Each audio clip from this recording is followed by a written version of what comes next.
আসসালামু আলাইকুম এভরিওয়ান। জান্নাত ফ্যামিলি ব্লগের আরও একটা নতুন ভিডিওতে আপনাদের সবাইকে স্বাগতম জানাচ্ছি। আশা করছি আপনারা সবাই ভালো আছেন। আলহামদুলিল্লাহ আমরাও সবাই ভালো আছি। তো নতুন আরও একটি ভিডিও নিয়ে হাজির হয়ে গেলাম। আশা করছি আজকের ভিডিওটি আপনাদের সবার কাছে অনেক বেশি ভালো লাগবে। তো আজকে হচ্ছে ইফতার দিব, তো এই জন্য আমি রাতের এখানে ছোলা আর পেঁয়াজুর ডাল ভিজিয়ে রেখেছিলাম। আর এখন পানি ঝরিয়ে নিয়েছি আর ভালো করে ধুয়ে নিব। আর তারপরে এগুলোকে আমি হচ্ছে পেঁয়াজুর ডালটাকে আর কি ব্লেন্ডারে বেটে নিব। আর হচ্ছে ছোলাটাকে আমি এখানে প্রেসার কুকারে দিয়ে দিলাম। এটা হচ্ছে একটু সেদ্ধ করে নিতে হবে। আর যেদিন আমি হচ্ছে এরকম ছোলাটাকে সেদ্ধ করে নেই, সেদিন এই রাইস কুকারে মানে প্রেসার কুকারে ঢাকনা দিয়ে যে সিটিটা বের হয়, সিটির মাধ্যমে যে হাওয়াটা বের হয় না, এতে করে হচ্ছে আমার রান্নাঘরের এই যে টাইলস এগুলো সব একদম আঠালো হয়ে আর দাগ দাগ হয়ে থাকে। তো এই জন্য আমি কি করেছি, আর এই শব্দটা আমার কানে গেলে একদম অসহ্য লাগে। তো আমি একটু পানি দিয়ে নিয়েছি আর দেখতে পেরেছেন একদম 1 মিনিটের মধ্যে কিন্তু এটার ভিতরে যে হাওয়াটা ছিল সেটা একদমই বের হয়ে গেছে। তো এটা একটা মানে নতুন একটা ট্রিক্স, এটা আপনাদের হয়তো বা কাজে লাগতে পারে। তো আমি রাত্রে হচ্ছে এখানে প্রায় 3 কেজি মাংস আমি ছোট ছোট করে কেটে রেখেছিলাম, হাড্ডিগুলো একদম বাদ দিয়ে দিয়েছি। আজকে হচ্ছে তিহারি করব আর অনেক অনেক রকমের ইফতার বানাবো। তো তিহারির জন্য এখানে আমার প্রায় 3.5 কেজির মতো মাংস হয়েছে। তো আরও 1 প্যাকেটের মতো মাংস আমি পরে ভিজিয়ে নিয়েছি, হয়তো বা আমার মাংস শর্ট পড়তে পারে। তো রাত্রে হচ্ছে জিপলক ব্যাগে আমি হচ্ছে যেটা রেখেছি ওটা হচ্ছে কেটে নিয়েছিলাম, কেটে টুকরো করে কেটে রেখেছি। আর সকালবেলা হচ্ছে আমি আরও 1 কেজির বেশি হবে, এখানে প্রায় 1.5 কেজির মতো হবে মাংস আমি ভিজিয়ে নিয়েছি। এটাকেও হচ্ছে হাড্ডিগুলো ছাড়িয়ে শুধু সলিড মাংসটাকে ছোট করে কেটে নিব। আর হচ্ছে আরেকটা জিপলক ব্যাগে আমি রাত্রে হচ্ছে মাংস ম্যারিনেশন করে রেখেছিলাম চিকেন আর কি ফ্রাই করার জন্য। এখানে সম্পূর্ণ সব হচ্ছে উইংস আর হচ্ছে লেগ পিসগুলো আছে, আর ব্রেস্ট আছে, মানে শুধু সলিড মাংস, এগুলো দিয়ে হচ্ছে চিকেন ফ্রাই করব আর কি।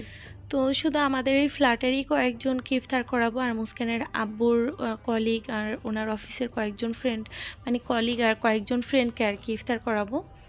তো আল্লাহ যাতে সুষ্ঠুভাবে সব কিছু করার তৌফিক দেয়, সেই দোয়াটা আপনারা সবাই করবেন। আর দেখা যায় যে একা হাতে ইফতার তারপর তিহারি সব কিছু মিলিয়ে বাচ্চা কাচ্চা সামলিয়ে আমার জন্য কিন্তু একটু মানে টাফই হয়ে গিয়েছে। পরে আমি হচ্ছে অনেক চিন্তা করেছি আর বলছিলাম আল্লাহ সময় মতো সব কিছু করতে পারবো কি না। মুস্কানের আব্বু বলছিল যে শুধু তিহারি দিলেই হবে, বেশি একটা ঝামেলা না করার জন্য বলেছিল রোজা রেখে। তো তারপর আমি ভাবছিলাম যে শুধু তিহারি কিভাবে দেয়, তো এমনি সিম্পল আমরা যে ইফতারগুলো করি সেগুলো দিব। পরে আবার একটা একটা করে আইটেম বাড়াতে বাড়াতে অনেক আইটেম হয়েছে। তো যেহেতু আজকে সব কিছু ফ্রেশ দিচ্ছি, মানে ছোলা থেকে শুরু করে পেঁয়াজু বা সব কিছু একদম ফ্রেশ, কোনো কিছু ফ্রোজেন আজকে দিব না। তো পরে আবার আইটেম বাড়াতে বাড়াতে করেছি কি, পরে আবার হচ্ছে রোল করেছি, ভেজিটেবল রোল। তো আমি রাত্রে হচ্ছে ভেজিটেবল রোলের যে সবজিটা আছে সেটা হচ্ছে কেটে রেখেছিলাম, সকালে উঠে আগে হচ্ছে সেই ভেজিটেবলটা হচ্ছে একদম রান্না করে নিয়েছি। আর রাত্রে কিন্তু আমি মাংস যে গরুর যে মাংসটা আছে সেটা হচ্ছে ছোট করে কেটে রেখেছিলাম। আর এখন শুধু সকালে যাতে আমার বেশি একটা কষ্ট না হয়, তো পরে দেখছি যে না, লোক অনেক বেড়ে গেছে, পরে হচ্ছে আরও প্রায় 1.5 কেজির মতো মাংস ভিজিয়ে নিয়েছি। ওগুলো কেটে নিলে পরে দেখা যাবে হাড্ডিগুলো বাদ দিলে 1 কেজির মতো বা তার থেকে একটু বেশি হবে। গেলে টোটাল আমার এখানে 4 কেজি প্লাস গরুর মাংস আর হচ্ছে 3 কেজি রাইস দিয়ে আর কি, এটা টোটাল আজকে এই তেহারিটা করব। ইনশাল্লাহ সব কিছু হয়তো বা ঠিকঠাক মতো ফুল ভিডিওটি আপনারা দেখবেন। আশা করছি আজকের ভিডিওটি আপনাদের সবার কাছে ভালো লাগবে। আর এটা কিন্তু পুরো সকাল থেকে আমি 10টা থেকে স্টার্ট করেছি সব কিছু করার জন্য। তো আসলে কষ্ট হয়ে গিয়েছে, কিন্তু আমি ভাবছিলাম বারবার শুধু যে সময় মতো সব কিছু করতে পারবো কি না, একা হাতে যেহেতু এত কিছু করছি। আবার হচ্ছে এই ফ্ল্যাটেরই কয়েকজনকে আবার ইফতার দিতে হবে, টাইম মতো সব কিছু করতে পারবো কি না।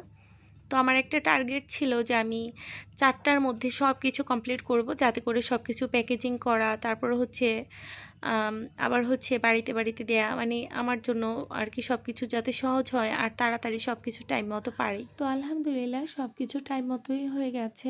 আর এই তো একটু মানে নার্ভাস ছিলাম, যেহেতু সব কিছু মানে সকাল থেকেই শুরু করেছি, মানে ফ্রোজেন কিছু করিনি। তো রাত্রে আমি কিন্তু এখানে পেঁয়াজও কুচি করে রেখেছিলাম, এর জন্য আমার জন্য ভালো হয়েছে, নাহলে সকালে উঠে এত এত পেঁয়াজ কুচি করাও কষ্ট হয়ে যেত। আর মুস্কানের আব্বু এক ফাঁকে এসেছিল, তো উনি আসাতে আমার এত উপকার হয়েছে, বাচ্চা দুটোকে খাইয়ে গেছে।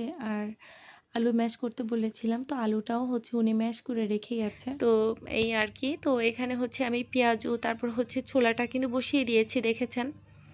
আর এখানে হচ্ছে আমি পেঁয়াজুটাও মেখে রেখে দিচ্ছি। আর তারপর হচ্ছে সব কিছু একসাথে ফ্রাই করব। আর তারপর হচ্ছে এখন যে আলুর চপ আর ডিমের চপ, সেই ডিমের চপ আর আলুর চপগুলোও হচ্ছে এখন আলুটাকে আমি আগে ম্যাশ করে রেখেছিলাম মুস্কানের আব্বুর হাতে, মানে উনি এসেছিল, তো সেই সময় ওনাকে দিয়ে আমি ম্যাশ করে রেখেছি, যেহেতু অনেকগুলো আলু। আর ওই আলু ম্যাশার দিয়ে ম্যাশ করতে মানে এত জোরে জোরে প্রেস করতে হয়, আমার একদম হাত ব্যথা করে। তো মুস্কানের আব্বু আবার অনেকটা আমাকে হেল্প করেছে, ওনার কিন্তু আবার আজকে অফিস আছে, তো উনি আবার হচ্ছে 4টার দিকে চলে আসবে। তো উনি এক ফাঁকে একটু এসেছিল, আমাকে একটু হেল্প করে গেছে আর কি। তো এই তো, আর এখানে কিন্তু ছোলাটা আমি বসিয়ে দিয়েছি। আর আপনারা কিন্তু দেখেছেন ছোলার মধ্যে আমি কিন্তু টমেটো দিয়েছি আর অল্প পরিমাণে একটু আলু দিয়েছি। আমি বেশি একটা আলু পছন্দ করি না ছোলার মধ্যে, এই জন্য দিইনি। আর এখানে হচ্ছে মাংসের মশলা দিয়ে, তারপর সব ধরনের গোটা মশলা দিয়ে আমি হচ্ছে ছোলাটা রান্না করে, এতে করে মাংসের মতো একটা ফ্লেভার আসে। আর এখানে হচ্ছে আমি আলুর চপটা আর ডিমের চপের জন্য আলুটার মধ্যে মানে যে শুকনো মরিচ আছে সেগুলো হচ্ছে দিয়ে দিলাম, আর পেঁয়াজের ব্রেস্তা দিয়েছে। আমি হচ্ছে সবসময় পেঁয়াজের ব্রেস্তা দিয়ে করি, এতে করে অনেক সময় পর্যন্ত আলুর চপটা ভালো থাকে আর খেতে অনেক ভালো লাগে। আর স্বাদ মতো লবণ দিয়ে দিচ্ছি আর হলুদের গুঁড়া দিয়ে দিচ্ছি অল্প পরিমাণে, এতে করে সুন্দর একটা কালার আসবে। আর আলুর চপের মধ্যে আমি সবসময় একটু সরিষার তেল দেই, এতে করে খেতে ভালো লাগে আর একদমই মানে খুব অন্যরকম একটা ফ্লেভার আসে। তো এই তো, আর সব ধরনের ইফতার বানাবো আর কি বানাচ্ছি পরে, মানে প্রথমে তো দেখাতে পেরেছি, পরে আস্তে ধীরে দেখা যাবে আমি কি করেছি না করেছি, পরে আর ভিডিও করারই সময় পাইনি। তো যতটুকু পেরেছি সেটাই আজকে আপনাদের সাথে শেয়ার করব। আর আজকের ভিডিওটা এই পর্যন্ত যদি আপনারা দেখে থাকেন আর ভিডিওটা যদি আপনাদের কাছে ভালো লেগে যায়, প্লিজ এখনও যারা ভিডিওটিতে একটা লাইক দেননি, প্লিজ একটা লাইক দিয়ে ভিডিওটি কন্টিনিউ করবেন। আর আপনারা যারা এখন আমার চ্যানেলটাকে সাবস্ক্রাইব করেননি, প্লিজ একটা রিকোয়েস্ট থাকবে, আপনারা প্লিজ আমার চ্যানেলটাকে সাবস্ক্রাইব করে রাখবেন এরকম সব নতুন নতুন ভিডিও পাওয়ার জন্য। আর ভিডিওটা আপনাদের সবার কাছে কেমন লাগে বা লেগেছে সেটা কিন্তু আমাকে অবশ্যই কমেন্ট করে জানাবেন, তাহলে আমি বুঝতে পারবো, জানতে পারবো যে আপনাদের কাছে কেমন লেগেছে। আসলে আপনাদের কমেন্টগুলো পড়তে আমার অনেক অনেক বেশি ভালো লাগে। আমি সব সময় কমেন্টের আশায় বসে থাকি যে কয়টা কমেন্ট হলো, কে কে কমেন্ট করলো। তো আপনাদের কেমন লেগেছে প্লিজ আমাকে একটা কমেন্ট করে যাবেন, এতে করে আমার অনেক ভালো লাগবে। তো এই তো, তারপর হচ্ছে আমি যে বেসনটা করেছি, বেসনটা হচ্ছে একটু বিটার মেশিন দিয়ে বিট করে নিচ্ছি, এতে করে হচ্ছে এটা অনেকটা মানে ফুলে উঠবে। আর আমি হাত দিয়ে এতগুলো বেসন আমি হাত দিয়ে কিন্তু মানে মানে বিট করে নিতে পারবো না, অনেক সময় লাগবে আর হাত ব্যথা করবে। তো আমি তাড়াতাড়ি করার জন্য এখানে হচ্ছে বিটার মেশিন দিয়ে তারপর হচ্ছে একটু বিট করে নিলাম। প্রায় 3-4 মিনিটের মতো বিট করেছে, এতে করে সুন্দর একদম ফ্লাফি হয়ে গেছে আর একদম মানে ফুলে উঠেছিল বেসনটা। মানে হাত দিয়ে তো প্রতিদিনই করতে হয়, অল্প থাকে করা যায়, কিন্তু বেশি কিন্তু বিট করা যায় না, অনেক সময় লাগে আর হাত ব্যথা করে। তো যাই হোক, এখানে হচ্ছে ডিমগুলো কেটে নিচ্ছি, যেহেতু সব কিছু রেডি করে নিলে ভাজতে বেশি একটা টাইম লাগবে না, তো সব কিছু কেটে নিচ্ছে। আর একটা ডিম আমি এরকম 4 ভাগ করে সবসময় কেটে নিই, সেম একইভাবেই হচ্ছে কেটে নিচ্ছি। আর এখানে আমি বেগুন নিয়েছি, তো বেগুন প্রথমে বের করেছিলাম 2টা, তো পরে চিন্তা করলাম যে হয়তোবা হবে না, এক একজনকে তো 2টা করে মিনিমাম বেগুন দেয়াই লাগবে। তো পরে 3টা 3.5টা মানে 4টার মতো হয়তোবা বেগুন আমি কেটেছি, অতটা মনে নেই। তো তারপর হচ্ছে আমি বেগুনগুলো কেটে নিচ্ছি আর মিডিয়াম সাইজের করে কেটে নিয়েছি, একদম মোটা করিনি আর একদম পাতলাও কিন্তু রাখিনি। আর বেগুনি খেলে যাতে বেগুনি ভিতরে পাওয়া যায় বা বেগুন খেয়েছে বা বেগুন ভিতরে থাকে এরকমভাবেই কেটেছি, একদম মানে বেগুন বেশি পাতলা করলে দেখা যায় যে বেগুনি খেয়েছি কিনা সেটা বোঝাই যায় না বেসনের জন্য। তো এই জন্য একটু মিডিয়াম সাইজের করেই কেটেছি, আমি এভাবে করে কাটি। আর তারপর হচ্ছে বেগুন এখানে প্রায় আমার 40টার মতো এখানে বেগুন লাগবে, 40-45টা এরকম লাগবে, তো আমি সেই হিসাব করেই কেটে নিচ্ছি। তো এখানে টোটাল আমার প্রায় 3.5 4টার মতো বেগুন লেগেছে। আমি সবগুলো হচ্ছে এরকম লম্বা বেগুন, যেহেতু আমি এরকম এক মাপের করে কেটেছি, যাতে করে দেখতে একই রকম মনে হয় আর দেখতে সুন্দর লাগে। একটা বড় একটা ছোট থাকলে আসলে ভালো লাগবে না।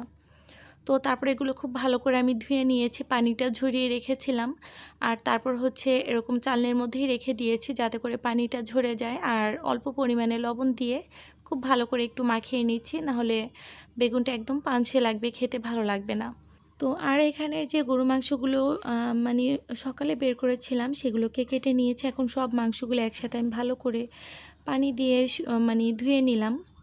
আর পানিটাকে ঝরিয়ে নিব। আর তারপর হচ্ছে এদিকে আমি তেহারির জন্য বেশি পরিমাণে পেঁয়াজ দিয়েছি। আর এখানে পরিমাণ মতো করে তেল দিয়ে এটাকে হচ্ছে আমি হচ্ছে একটু শ্যাডো করে নিব। আর মানে তেহারিটা আর কি যেভাবে করতে হয়। আর পাশে হচ্ছে আমি রোল করব, সেই রোলের জন্য আবার আমি এখানে হচ্ছে যেরকম মানে আটাটা গুলিয়ে তারপর হচ্ছে রুটিগুলো বানিয়ে নিচ্ছি রোলের জন্য। তো মুস্কানের আব্বু আবার পরে যখন ফোন দিয়েছিল যে কী অবস্থা, কী করছি, তো আমি বলছিলাম যে আমি তো রোল বানাচ্ছি। মুস্কানের আব্বু বলছিল এত প্রেশার নেওয়ার কোনো দরকার নেই, এত যে কষ্ট করছো, অনেক পরিশ্রম হয়ে যাবে, টাইম মতো সব কিছু পারবে কি না, শুধু তেহারিটাই ভালো করে করো তাহলেই হবে, এরকম বলছিল। তো আমি বলছিলাম যে না, সবই হবে ইনশাল্লাহ, দোয়া করার জন্য। আর আমি শুধু চিন্তায় ছিলাম যে আসলে টাইম মতো পারবো কি না, সব কিছু ঠিক মতো হবে কি না, মানে টেস্ট ভালো হবে কি না। দেখবেন যখন দাওয়াত থাকে বা অনেকে আসে বাসায়, বা যদি এরকম মানে গেস্টদেরকে খাওয়ানো লাগে, তখন কিন্তু মাথায় একটা অন্যরকম চিন্তা থাকে যে এত কষ্ট করে রান্না করছি, সেগুলো আসলে পছন্দ হবে তো, এই একটা চিন্তা থাকে মাথায়। আর এখানে আমি একটা টমেটো কেটে দিয়েছি, এতে করে গ্রেভিটা অনেক সুন্দর হবে। আর মাংসটা অনেক লাল হবে, দেখতে সুন্দর লাগবে। আমি যেহেতু এখানে কোনো রকমের হলুদ বা কিছু ব্যবহার করব না, আর এই টমেটোটা হচ্ছে আমার সসের কাজ করবে আর অনেক টেস্টি হবে খেতে। তো এভাবে করে আমি সবসময় করি। আর কি যে মজা হয় কি বলবো, মুস্কানের আব্বু বলে যে তুমি একটা হোটেল দাও, অনেক ভালো হবে। তো আমি হচ্ছে এখানে তেহারির মশলা দিয়েছি, মানে 2 প্যাকেট নিয়েছি, বেশি নিব না, যেহেতু আমি ঘরেই একটু মশলা এখানে অ্যাড করছি, ঘরোয়া মশলা।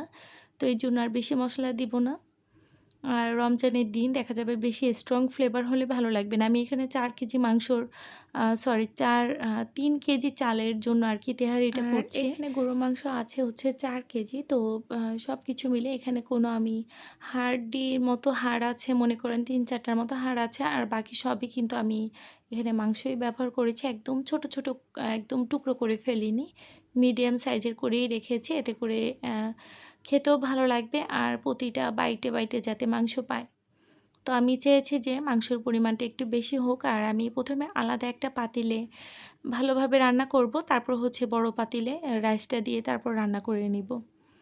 তো এখানে হচ্ছে আমার রুটিগুলো হয়ে গেছে রোল বানানোর জন্য। আর এখানে হচ্ছে আমি একটা ঘন একটা ব্যাটার করে নিয়েছি, এটা দিয়ে হচ্ছে এই রোলটা সিল করার জন্য। আর এদিকে হচ্ছে আমি যে বাঁধাকপি আর গাজরের যেটা করেছিলাম ফিলিং, এটা এত বেশি টেস্টি হয়েছিল কি বলবো। আর আমি ছোলাটা একটু ঠান্ডা করার জন্য রেখেছি, যেহেতু ছোলাটা জিপলক ব্যাগের মধ্যে দিয়ে তারপর দিব, নাহলে হচ্ছে ঘেমে যাবে এই জন্য। তো এই তো। আর তারপর হচ্ছে এখানে আমি ময়দা দুধ দিয়ে একটা ব্যাটার করেছিলাম। এটার ভিতরে প্রথমে ভালো করে রোলটাকে কোট করে নিয়ে তারপর হচ্ছে ব্রেড ক্রাম্বসে দিয়ে তারপর এটাকে কোটিং করে নিচ্ছি। তো খুবই সুন্দর হয়েছিল। আর আজকের ব্রেড ক্রাম্বসটা এত বেশি সুন্দর লাগছিল, আমি কি বলবো। মানে ব্রেড ক্রাম্বসটা আমি যখন কিনেছিলাম এটা একদম বেশি দানা দানা ছিল। তো আমি দোকানদারকে বলেছিলাম যে একটু ছোট চেকুন যেটা আছে ওইটা দিবেন। তো ওনারা হচ্ছে যে ওইটা দেয়নি, ওনারা হচ্ছে মোটা ব্রেড ক্রাম্বসটাই দিয়েছিল। তো আমি বাসায় এনে এটাকে হচ্ছে আবার এটাকে হচ্ছে ব্লেন্ডারে দিয়ে তারপর এটাকে একদম গুঁড়া করে নিয়েছি। আর এখন খুবই সুন্দর হয়েছে একদম। নাহলে হচ্ছে বেশি মোটাটা হলে কেমন যেন ভেঙে ভেঙে পড়ে যায় আর তেলও নষ্ট করে বেশি। তো এই তো। আর এদিকে হচ্ছে তেহারির যে গরু মাংসটা বসিয়েছিলাম, ওই মাংসটা কিন্তু অনেকটা সেদ্ধ হয়ে গেছে। আর পানি এখনও কিন্তু দেইনি, মাংসটা থেকে পানি বের হয়েছে, যেহেতু অনেক মাংস আর মাংস থেকে কিন্তু অনেক পরিমাণে পানি বের হয়। তো তারপর হচ্ছে একবার পানি দিয়ে আমি এটাকে রান্না করে নিব। আর এদিকে হচ্ছে আমি বেগুনি, আলুর চপ আর হচ্ছে মানে সব কিছুই ফ্রাই করে নিচ্ছি। আর বেগুনিগুলো মাশাআল্লাহ এত সুন্দর ফুলকো, ফুলকো হচ্ছিল। আর আলুর চপগুলো মানে মনে হচ্ছিল যে সারাদিন শুধু এগুলোই ভাজি করি। মানে মনে চায় যখন যেটা ভালো হয় সেটা মনে চায় যে এটা করতে থাকি। তো এই যে দিচ্ছি আর আমার ব্যাটারটার ঘনত্ব কিন্তু এরকম ছিল। আর দেখতে পেরেছেন যে এটা আজকে বিট করার পর কত স্মুথ হয়ে গেছে। আর তেলে দেওয়ার সঙ্গে, সঙ্গে এটা ফুলে উঠছিল। আজকে আমি এখানে কিন্তু কোনো রকম একটু বেকিং পাউডারও দেইনি। একটু মানে কিছু একটু ফুড কালারও ব্যবহার করিনি। তো শুধু বিট করার উপরেই এরকম হয়। আর বেসনটা যদি ভালো হয়, নতুন বেসন হলে অবশ্যই ভালো হবে। আর যদি পুরনো বা আ মানে বেসনটা যদি একটু পুরনো বা খারাপ পড়ে তাহলে দেখা যায় যে কিন্তু একটু সমস্যা হয়। তো তারপর হচ্ছে আমি ডিমের চপগুলোও সব ফ্রাই করে নিচ্ছি। আর ডিমের চপগুলো মাশাআল্লাহ খুবই সুন্দর হয়েছিল। তো এই তো আর এদিকে আমার তেহারিটাও রান্না হয়ে গেছে। আমি বড় একটা পাতিলে তারপর রান্না করে নিয়েছি। আর এদিকে আ চিকেন ফ্রাই করেছি। তো এদিকে আমাদের ইফতার কিন্তু সব বানানো কমপ্লিট আলহামদুলিল্লাহ। আর মুস্কানের আব্বু হচ্ছে এখানে ফয়েল যে ট্রেগুলো আছে সেগুলো কিনে এনেছে। এতে করে দিতে সুবিধা হবে। আর হচ্ছে অন টাইম যে বাটি আছে এগুলো ১ কেজির যে বাটি আছে ওগুলো নিয়ে এসেছে। তো আমি হচ্ছে এখানে পেঁয়াজু, তারপর হচ্ছে রোল, তারপর ছোলা, আলুর চপ, ডিমের চপ আর হচ্ছে চিকেন ফ্রাই। তো এই সব কিছুই হচ্ছে ওনাকে দিয়েছি। সামনে উনি সব হচ্ছে ২টা ২টা করে দিয়ে দিচ্ছে। আর এখানে তিহারি ১ম এ হচ্ছে ১ কেজির যে বাটিটা আছে সেই বাটির মধ্যে ১ম এ উনি নিয়ে নিয়েছে। তো উনি হচ্ছে হয়তোবা ২০ জনের জন্য উনি নিবে আর উনি সেই হিসাব করে সব করে নিচ্ছে। আর এখানে ফলও হচ্ছে আমি সব বক্সে করে দিয়েছি। যেহেতু তরমুজ অনেক বেশি, তো তরমুজ হচ্ছে আমি বড় একটা মানে প্লাস্টিকের বক্সে দিয়েছি। ১ম এ চেয়েছিলাম এরকম ফয়েলের ট্রেতে করে দিব। তো ফয়েলের ট্রেতে দিলে দেখা যায় এত বেশি ভার হয়ে যায়। আর সব একদম মানে একটার মধ্যে ধরছিল না। তো এই তো আর জিলাপি আর বুন্দিয়া এগুলো হচ্ছে মুস্কানের আব্বু পরে আ যাবার সময় হচ্ছে কিনে একটা দোকানে রেখেছে। তো সেখান থেকে নিয়ে যাবে। আর বাসার জন্য একটা বিশাল সাইজের একটা জিলাপি এনেছে। তো আমি ভেবেছি সেটার একটু ভিডিও করব, সেটা আর ভিডিও করা হয়নি। তো যাই হোক আমি হচ্ছে এখানে ছোট, ছোট যে জিপলক ব্যাগগুলো এনেছি এগুলোর মধ্যে হচ্ছে আমি সব ছোলাগুলো দিয়ে নিচ্ছি। নাহলে দেখা যাবে যে ইফতারগুলো নষ্ট হয়ে যাবে। ছোলার যে তেলটা আছে, তেল তারপর মশলাগুলো লেগে। তো টেস্টটা হয়তোবা খারাপ হয়ে যেতে পারে। এজন্য হচ্ছে মুস্কানের আব্বুকে রাত্রেই বলেছিলাম এরকম ছোট সাইজের জিপলক ব্যাগ আনতে। এতে করে হচ্ছে খুব সহজ হবে দিতে। তো এই তো এরকম করে হচ্ছে আমি সবগুলো জিপলক ব্যাগের মধ্যে প্রায় ৩০ টার মতো করে আরকি এরকমভাবে করে নিচ্ছি। তো মুস্কানের আব্বু সব হচ্ছে যেগুলো নিয়ে যাবে সেগুলো হচ্ছে উনি সব এরকম অন টাইম বাটিতে আর হচ্ছে এরকম ফয়েল বাটিতে নিয়ে যাচ্ছে। আর আমি যে ফ্ল্যাটে দিব বা আশেপাশে যাদেরকে দিব সেগুলো হচ্ছে আমি সব ট্রেতে করে দিব বা হচ্ছে বড় প্লেটে করে দিব আরকি। তো আজকে ফোনের যে কী অবস্থা, ফোনে হচ্ছে রাত্রে চার্জে দেওয়ার কথাই ভুলে গিয়েছিলাম। আর সকাল থেকে তো ভিডিও স্টার্ট করেছি, একটু পর, পর ফোনে ব্যাটারি শেষ হয়ে যাচ্ছিল আর মানে চার্জে বসাতে হচ্ছিল। এতে করে সব ভিডিও যে করব সেটাও কিন্তু করতে পারিনি। তো তারপর আলহামদুলিল্লাহ যতটুকু পেরেছি সেটুকু আপনাদের সাথে শেয়ার করেছি আরকি। তো এখন ৫টা ১৫ বাজে আর এরই মধ্যে আলহামদুলিল্লাহ সব মানে কমপ্লিট হয়ে গেছে। আর মুস্কানের আব্বু এখন সব ইফতার নিয়ে চলে যাবে। উনি ওনার সব ব্যাগগুলো গুছিয়ে নিয়েছে আর ওনার একটা ফ্রেন্ড এসেছে নিচে। উনি হচ্ছে নিচে কয়েকটা ব্যাগ নিয়ে গেছে আর এখন বাকি যে কয়টা আছে এগুলো নিয়ে চলে যাবে। আর তারপর হচ্ছে আমি ফ্ল্যাটেই কয়েকজনকে ইফতার দিব আর হচ্ছে আমার বাসাতেও গেস্ট আছে। আর এই তো আর আজকের ভিডিওটা আপনাদের কাছে কেমন লেগেছে সেটা আমাকে কমেন্ট করে জানাবেন। আর একটা লাইক দিতে একদমই ভুলবেন না। আর আপনারা যারা এখনও আমার চ্যানেলটা সাবস্ক্রাইব করেননি, প্লিজ আমার চ্যানেলটাকে সাবস্ক্রাইব করে আমার সাথে থাকবেন। তো আজকে এখানে বিদায় নিব। সবাই ভালো থাকবেন, সুস্থ থাকবেন, আমাদের জন্য দোয়া করবেন। আল্লাহ হাফেজ।